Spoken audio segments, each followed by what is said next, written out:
Hi, welcome to Angel's Nook, where anything can become a canvas for creativity. Furniture is just the beginning. Be prepared to be inspired by a wide range of projects and finishing techniques. Be sure to click subscribe so you don't miss any of the new videos.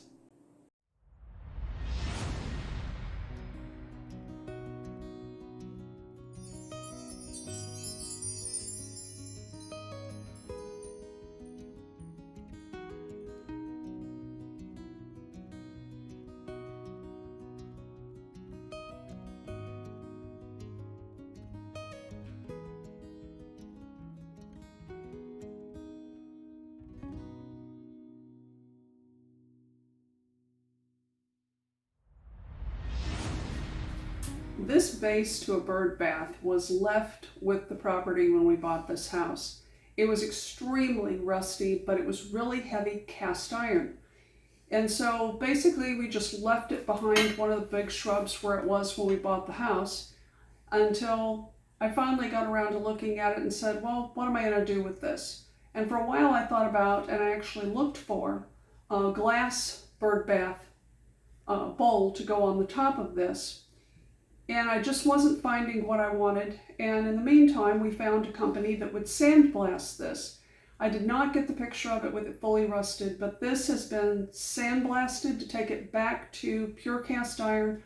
And the gray that you see is primer that had to be put on it immediately as soon as it was sandblasted, or it would have started to rust. Within a day or two, it would have been covered with rust again.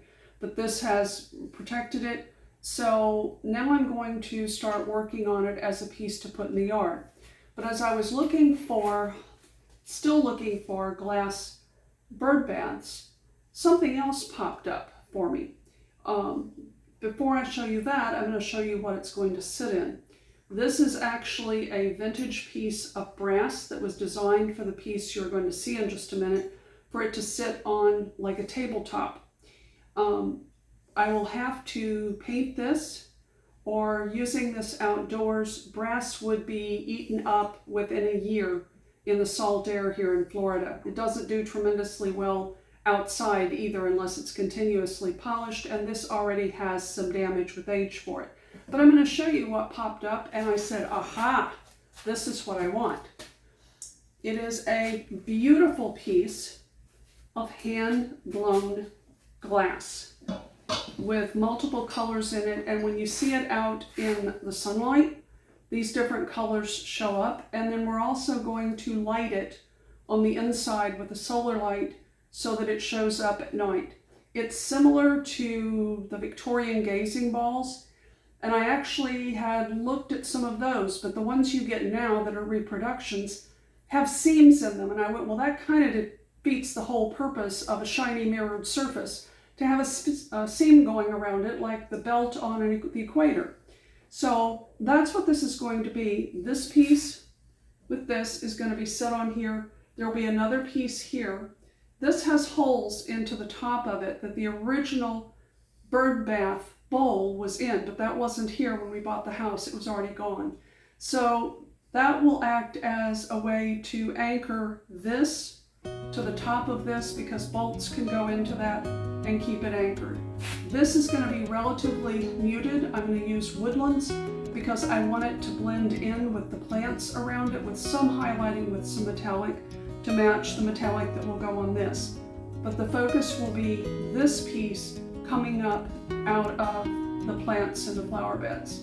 So let's get started on this one. The underneath side of this base has gotten 2 coats of the woodlands put onto it. And as I was doing that, I noticed 2 things. One, there were some areas where rust was trying to break through the primer that we had applied probably a couple of months ago when we had this sandblasted, and it had just been sitting in the garage with primer on it. So it was wiped down, and an additional spray of primer was put on it. Because this is fresh primer on this, no deglossing is needed. The primer itself is going to act as a bonding agent. It's one of the very few times that I would not degloss something before I was going to paint, but it's going to adhere well to this. And when I was painting the underneath, because you've got all these different scrolly pieces on here. The thing that I had to do when I was painting it is I had to immediately, when I painted the bottom underneath, I had to look, I had it laying on its side, I had to look underneath, and then I used the roller to catch any places where there were drips, and I also used a small art brush in any tiny crevices that paint was coming through to this side from painting the underneath. You really have to watch out for that, or you turn it over to do this part and you're like, oh my gosh, I've got runs and globs of paint everywhere. So you have to be aware of that, especially when you're working on something that has design details like this in it. So this is going to get a coat of the woodlands. I may or may not need to roll with this, depending on how this goes onto this surface.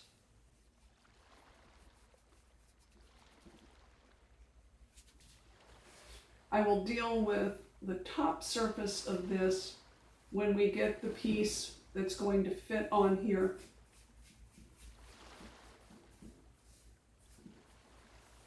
For the base to the globe to be attached to.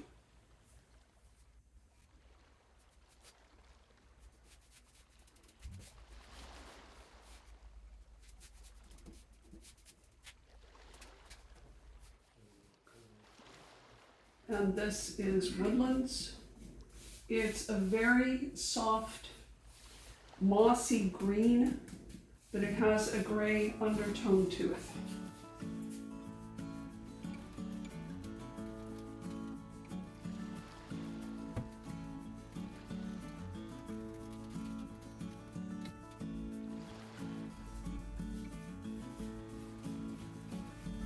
By swirling the Syntac brush, it gets it into all the grooves.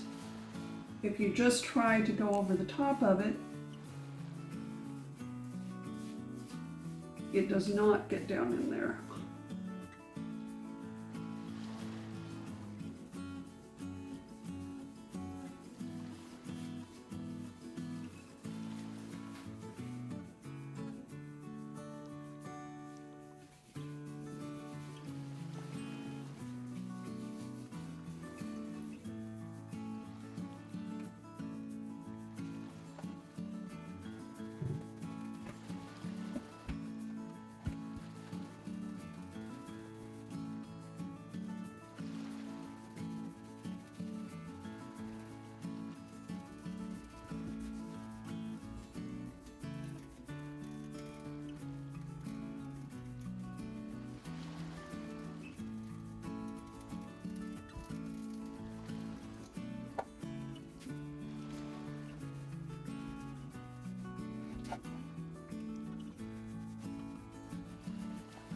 The paint was thoroughly stirred off camera, and a second coat of this will be put on this off camera. I have waited to do this outside rim last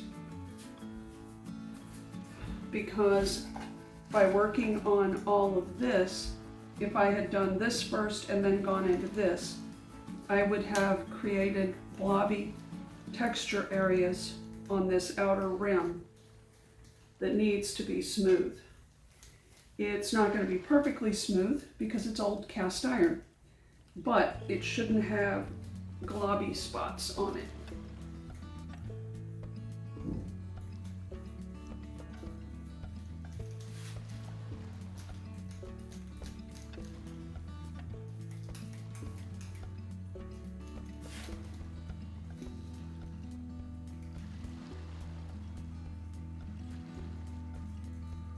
I saw pools right there, so that's why I'm going back to those areas with just the corner of this.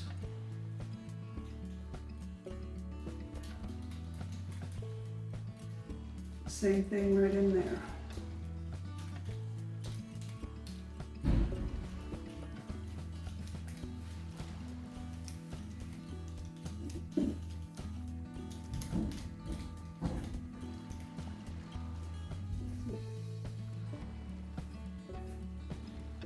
This will dry for a couple of hours and get its second coat. I'm going to add some of the gold onto this.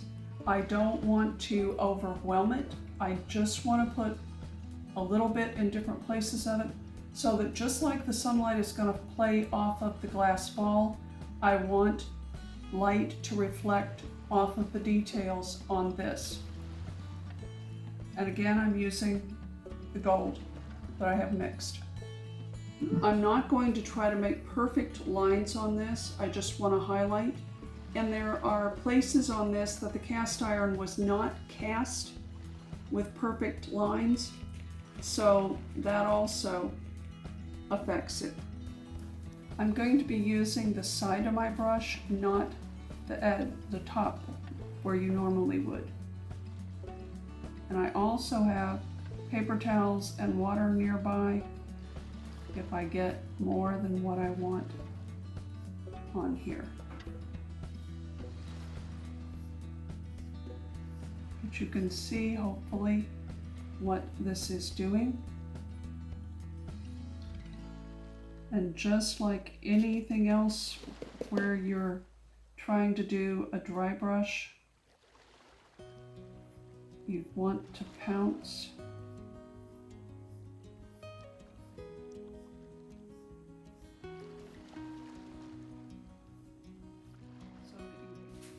Camera angles are fun, trying to let you guys see this, guys.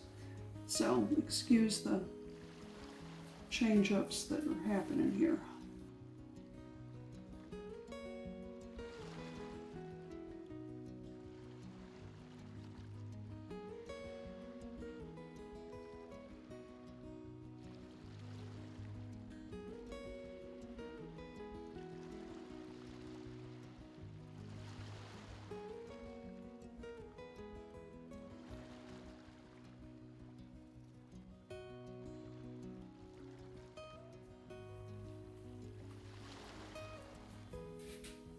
By keeping your brush really dry and not a lot in it, you have a lot of control.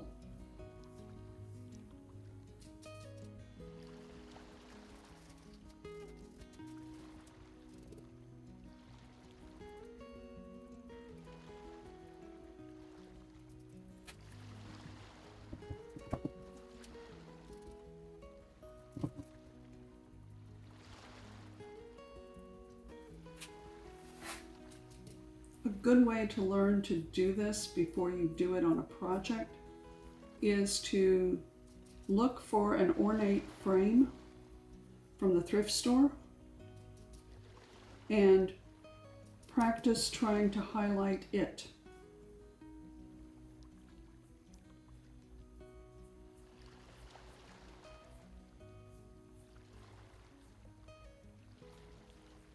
That will give you experience in how much product to have on your brush, as well as how much pressure to apply with the brush.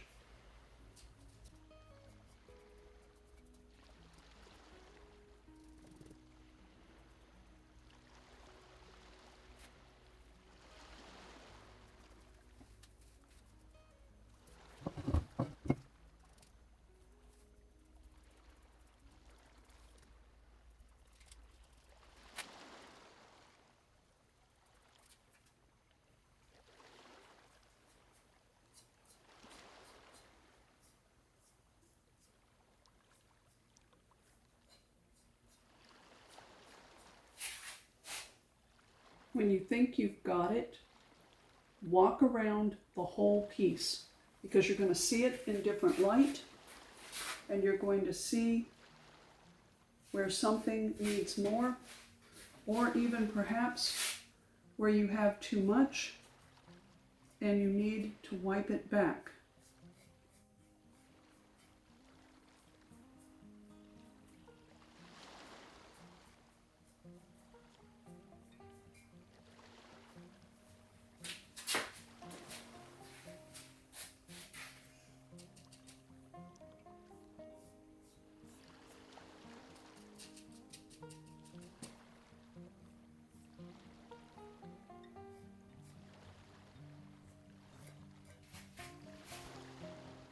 hopefully it will show on camera. This is catching just little glistens of light beautifully, which is what I wanted it to do.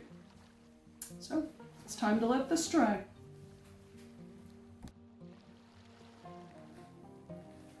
This piece is estimated to be from the 1930s as a gazing ball holder or a floating candle holder, but more likely to have been a gazing ball holder.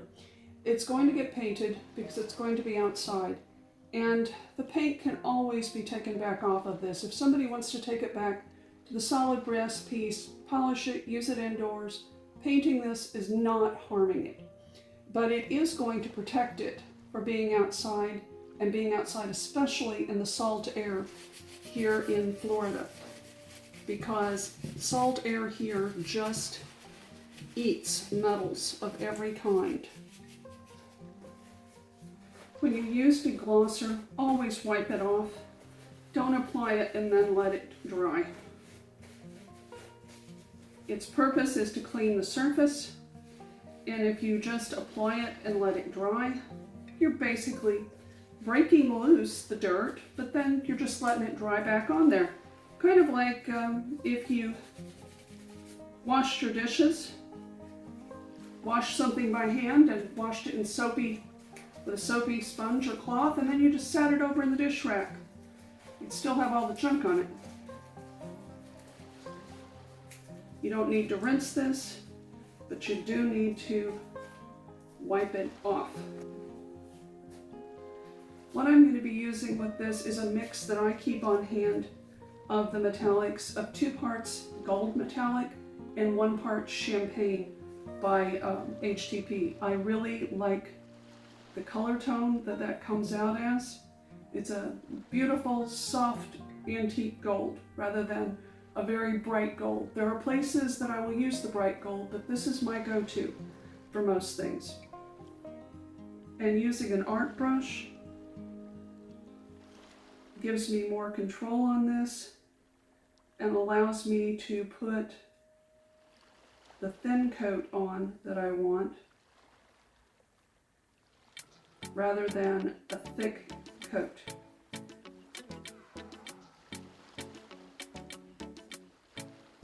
Because I definitely do not want to fill in the details on these upright pieces. You see saran wrap on my jar because by adding that to my jar when I seal it, I get a good airtight seal.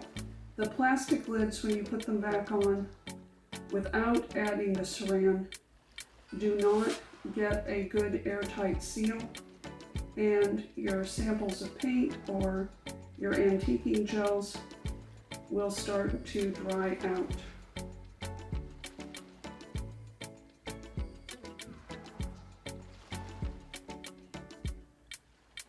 And I'm smoothing this, following the direction I'm applying the paint rather than rolling it.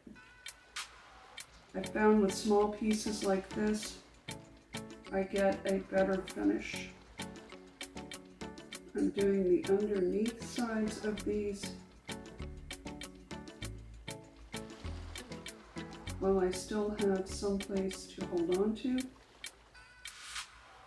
The art brush also lets you get into all the little grooves of this design without putting heavy coats of paint that diminish the design. In this case it's antiquing gel, but it's still the process. And the order in which I've worked on this piece to get this coat on here has ensured that I have some place that I can touch it, hold it, and move it without messing up any of the work that I've already done. And that's important to think about, or you wind up having to wait to complete a single coat because you didn't think through the order in which you needed to do it. And watch when you're working in low areas like down here, that if your brush hits where you painted before, smooth it.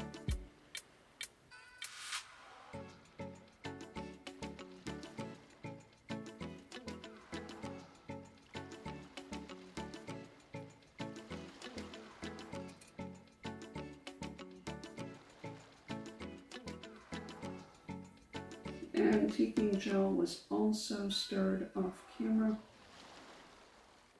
Don't ever use any of the products without stirring them. And if you're doing a large project, like cabinets or a large piece of furniture, stir before every coat.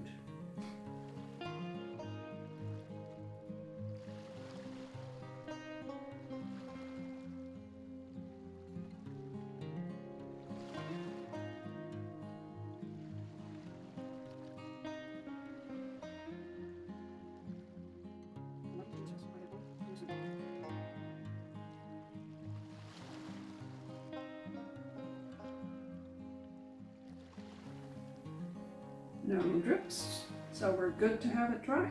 And a second coat will be applied of the gold off camera. Off camera, this has had 2 coats of the gold metallic mix that I used. When I'm working on this to put the black antiquing on, you're going to see that the center isn't fully painted, and it's fine. We're going to be putting wiring down through there, and we have a cover that's going to be working on this, so I'm really not concerned about that. It's not skipped, it's just not a worry right now.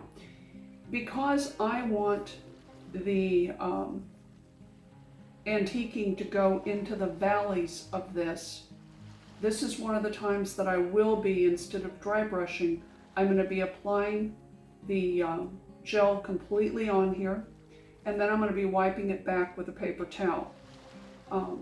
And then let it dry for a while, and I will come back and do a second step to brighten the gold back up to this, but still maintaining the black into the valleys of this.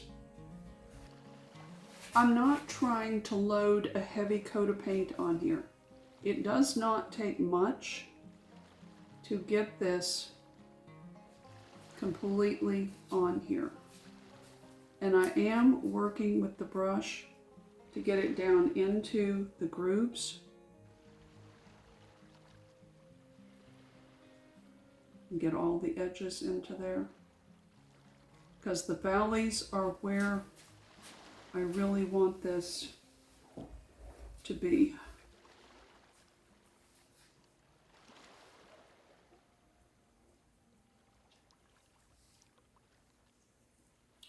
And I'm going to try to avoid touching these uprights so that I don't put black someplace else, but I don't want it on here.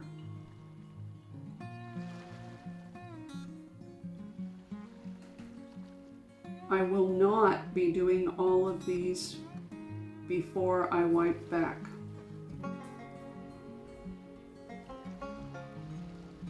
Because your first one that you work on will have dried farther, and you will not get an even look in all the pieces.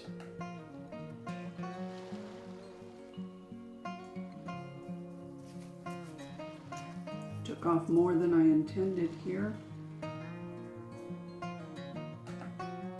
So before I go to the other side, and I will wipe lighter because those grooves are not as deep. You can see compared to up here that now these lines are showing up.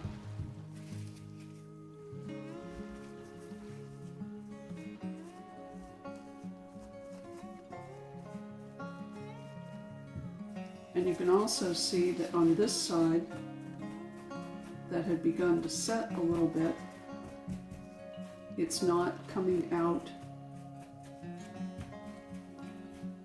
of the grooves as easily as it did when I did the first one. checking my hand that I don't have any black on it. And now I'm going to start this next one.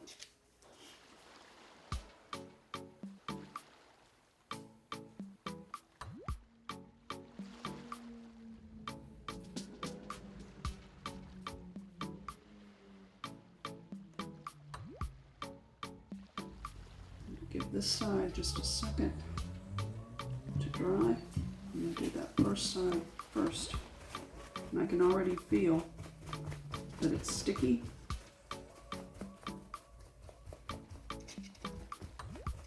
And you rub harder than you think that you're going to need to when that's started to dry.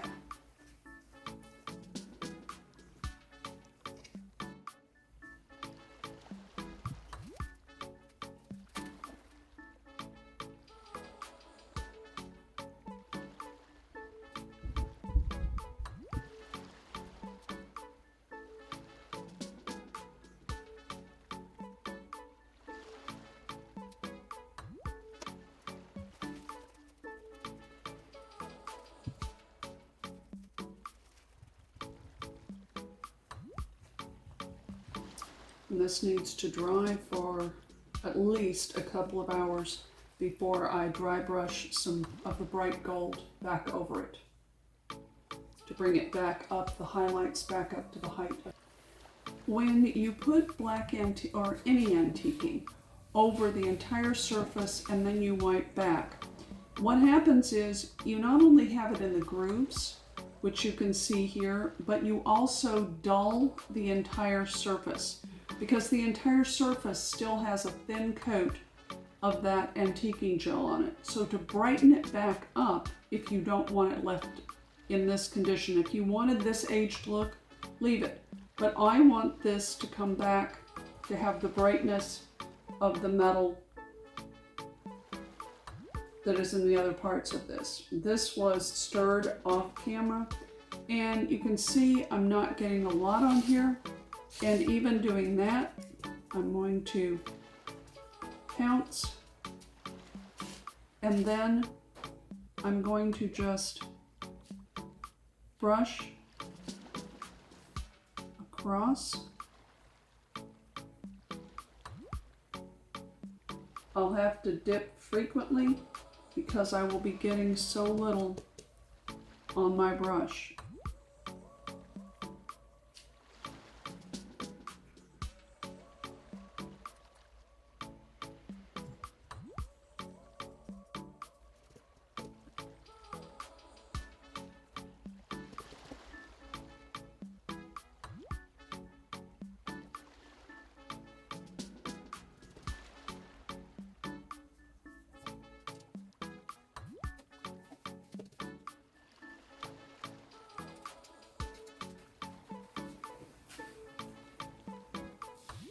And hopefully you can see that this is brightened compared to the darkness of this one here.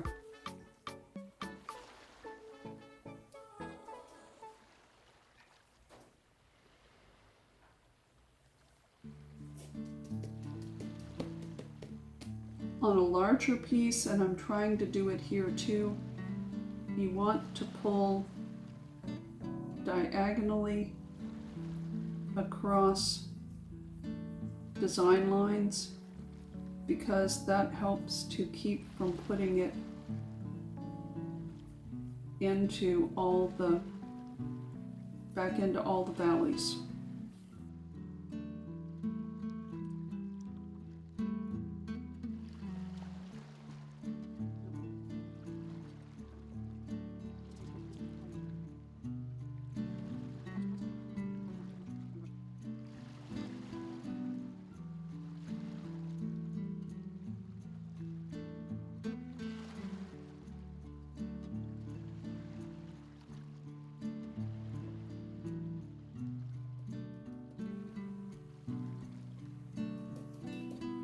And I saw down here on the bottom that I did not see black antiquing that got onto the base. So taking the brush and going in there to cover that back up. And I'm pouncing with my brush to stipple it so that it blends in with the finish that is already dry.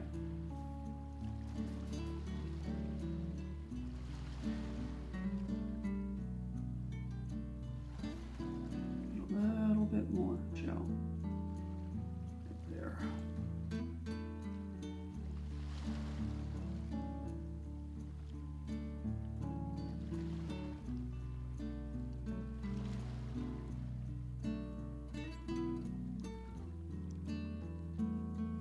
I'm just putting it on the very point.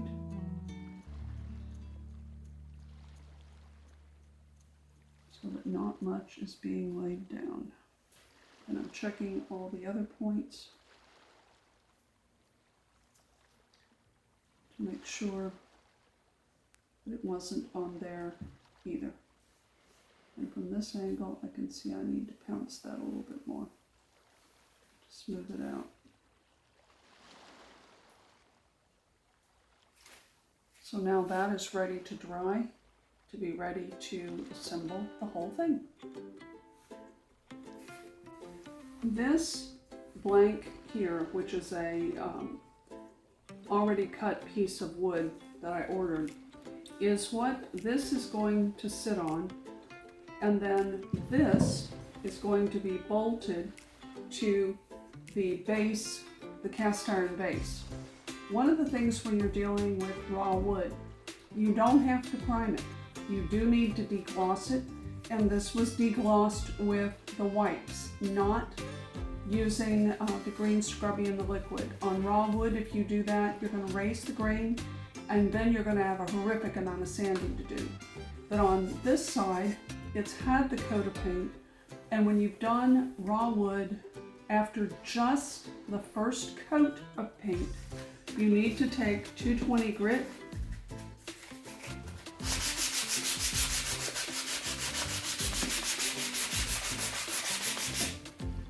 It doesn't take much, and now that little bit of grain that was raised is now very smooth again and ready to finish painting, and you won't have a problem with that for any of the other depth of this. I need to sand these edges a little bit, and then I'm going to put the coat of paint on this, and I'm going to put coats of paint on this off camera.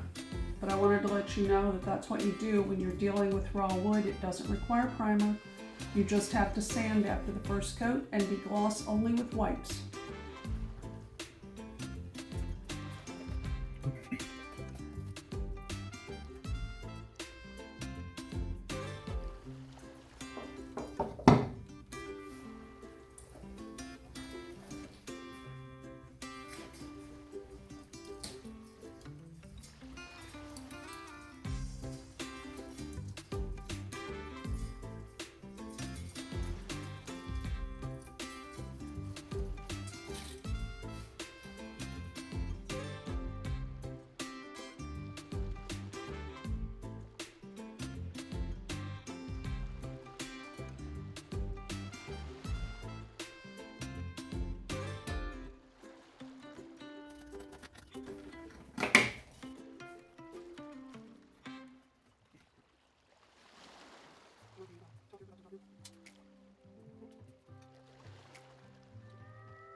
Okay, so now we want to put glue on it.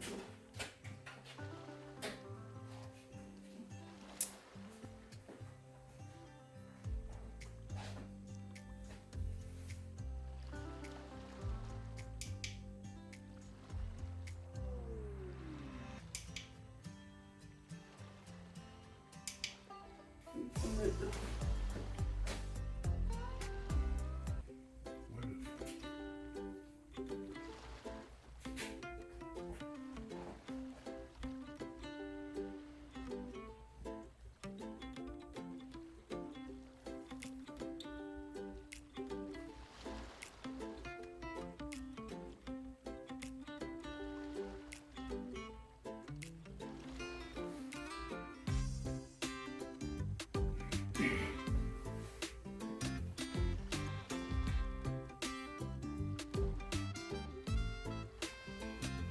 The paint is exterior grade from HTP, but having done wood items outside that are not treated wood, which you don't want to paint with a water-based paint of any brand anyway.